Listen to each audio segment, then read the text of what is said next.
Itinanggi ng aktor na si Aga Mulak na disqualified na siya bilang kandidato sa pagkakongresista sa Camarines Sur matapos matanggal sa listahan ng mga botante roon.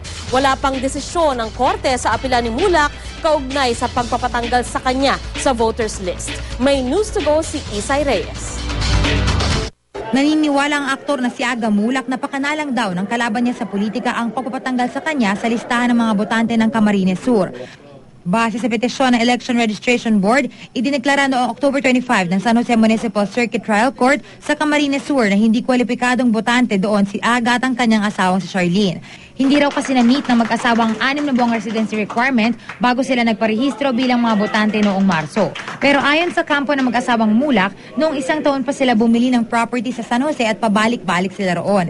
Idinulog na ni Aga ang kaso sa Regional Trial Court ng San Jose at hinihintay ang magiging desisyon ng korte. Hindi pwedeng mangyari yun na hindi ako pabutuhin.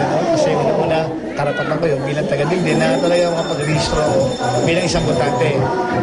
So, ayos-ayos po tuloy-tuloy po lahat to. Huwag po kayo maniniwala sa mga nangyayari kasi sinasabi nila na medyo yung madi-disqualify ako or disqualified na rin ako. Hindi totoo lahat po yun. Makandidato si Aga sa pagkakongresista ng 4th District ng Camarines Sur. Makakalaban niya si Wimpy Fuentebella na dating congressman ng 3rd District ng Camarines Sur. Sinusubukan pa rin ng GMA News na kunan ng payag si Fuentebella hinggil sa issue pero hindi makontak ang kanyang kampo.